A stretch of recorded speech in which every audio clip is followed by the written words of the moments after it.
வணக்கம். இன்னைக்கு நம்ம சேனலில் பார்க்க போகிறது 5 நிமிஷத்தில் ஈஸியாக லஞ்ச் பண்ணுற மாதிரி ஒரு ரெசிபி தான். ஊறுகாய் சாதம். மாங்காய் ஊறுகாவும் சாதமும் ரெடி பண்ணி வச்சுருந்தோன்னா 5 நிமிஷத்தில் ஈஸியாக அது செஞ்சிடலாம். அவசரமாக என்னைக்காவது கிளம்பும்போது இல்லை ஈஸியாக பேக் பண்ணுறதுக்கு இது ரொம்ப வசதியாக இருக்கும். சீக்கிரமாக அவசரமாக லஞ்ச் ப்ரிப்பேர் பண்ணணும் அப்படின்ற மாதிரி நேரங்களில், நமக்கு உடம்பு முடியாத நேரங்களில் இந்த மாதிரி ஊறுகாய் சாதம் செய்யலாம். ரொம்பவே யூஸ்ஃபுல்லாக இருக்கும். பேச்சுலர்ஸ்க்கும் இது ரொம்பவே யூஸ்ஃபுல்லாக இருக்கும். இப்போ ஊறுகாய் சாதம் செய்கிறதுக்கு தேவையான பொருட்கள் என்னென்னன்றதை பார்க்கலாம். உதிரியாக வேக வச்ச சாதம் நமக்கு தேவையான அளவு எடுத்துக்கலாம். சாதம் ஒன்றோடு ஒன்று ஒட்டாமல் இருக்கிறதுக்காக கொஞ்சமாக மேலே எண்ணெய் ஊற்றி வச்சுருக்கலாம். வீட்டில் பண்ணின மாங்காய் ஊறுகாய் நமக்கு தேவையான அளவு எடுத்துக்கலாம். இப்போ இந்த அளவுக்கு எடுத்து வச்சுருக்கேன். பாட்டிலில் வாங்குகிற ஊறுகாயை விட இந்த மாதிரி வீட்டில் பண்ண ஊறுகாயில் இந்த சாதம் செய்யும்போது இன்னும் டேஸ்ட் நல்லாயிருக்கும்.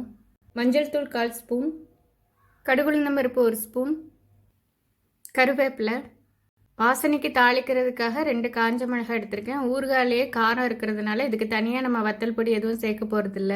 காயப்பொடி, சாதத்தில் உப்பு இல்லை, அதனால நம்ம தேவைப்பட்ட உப்பு சேர்த்துக்கிறதுக்காக கொஞ்சமாக உப்பு எடுத்திருக்கேன். வெந்தயத்தை ட்ரை ரோஸ்ட் பண்ணி பவுடர் பண்ணி வச்சுருக்கேன். இந்த சாதத்துக்கு இது போட்டோன்னா நல்லா வாசமாக இருக்கும். இது ஆப்ஷனல் தான், இது இல்லைனாலும் ஒன்றும் பிரச்சனை இல்லை. இப்போ இந்த சாதம் எப்படி பண்ணலான்றதை பார்க்கலாம். சாதம் தாளிக்கிறதுக்காக நல்லெண்ணெய் 3 ஸ்பூன் எடுத்திருக்கேன். இந்த சாதம் தாளிக்கிறதுக்கு நல்லெண்ணெய் எடுத்துக்கிட்டால் இன்னும் நல்லா வாசமாக இருக்கும். அதனால் நான் நல்லெண்ணெய் தான் எடுத்திருக்கேன். எண்ணெய் சூடானதும் கடுகுளுந்த பருப்பு சேர்த்துக்கலாம்.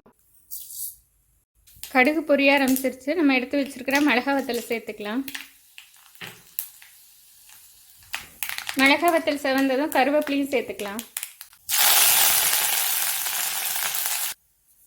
இது கூடவே கொஞ்சம் காயம், கொஞ்சமாக மஞ்சள் தூள். சாதத்தில் நம்ம உப்பு சேர்த்துக்கல, அதனால் கொஞ்சமாக உப்பும் சேர்த்துக்கிறேன்.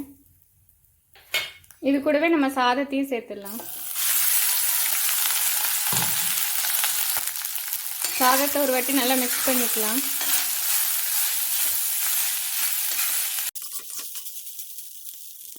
இந்த சாதத்து கூட நமக்கு தேவையான அளவுக்கு மாங்காய் ஊறுகாய் சேர்த்துக்கலாம். நம்மளுடைய காரம் புளிப்புக்கு தகுந்த மாதிரி 2 ஸ்பூன் அளவுக்கு நான் இன்றைக்கி சேர்த்துருக்கேன்.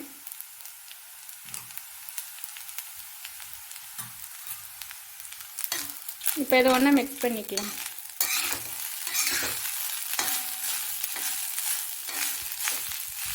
அடுப்பை சிம்மில் வச்சுட்டு மிக்ஸ் பண்ணிக்கலாம் நல்லா. கடைசியாக 1/4 ஸ்பூன் அளவுக்கு நான் வெந்தய பவுடர் சேர்த்துக்கிறேன்.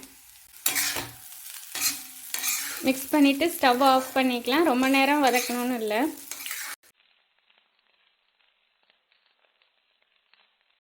ஊறுகாய் சாதம் ரெடி ஆயிடுச்சு. இப்போ ஸ்டவ் ஆஃப் பண்ணிக்கலாம். ஊறுகாய் சாதம் ரெடி ஆயிடுச்சு. 5 நிமிஷத்தில் ஈஸியாக செஞ்சிடலாம். டிஃபன் பாக்ஸுக்கு செய்கிறதுக்கு இது ஒரு நல்ல ஒரு ரெசிபி.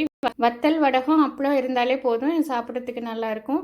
இதை நீங்களும் ட்ரை பண்ணி பாருங்கள். இந்த வீடியோ உங்களுக்கு பிடிச்சிருக்கும்னு நினைக்கிறேன். இதே மாதிரியான இன்னொரு வீடியோவில் உங்களை சந்திக்கிறேன்.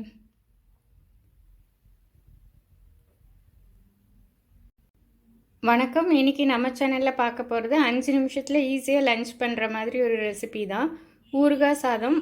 மாங்காய் ஊறுகாவும் சாதமும் ரெடி பண்ணி வச்சுருந்தோன்னா 5 நிமிஷத்தில் ஈஸியாக அது செஞ்சிடலாம். அவசரமாக என்னைக்காவது கிளம்பும்போது இல்லை ஈஸியாக பேக் பண்ணுறதுக்கு இது ரொம்ப வசதியாக இருக்கும்.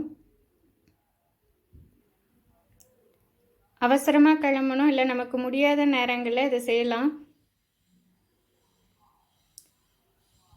அவசரமாக கிளம்பணும் இல்லை நமக்கு முடியாத நேரங்களில் இந்த மாதிரி சாதம் செஞ்சு சாப்பிட்லாம், நல்லாயிருக்கும்.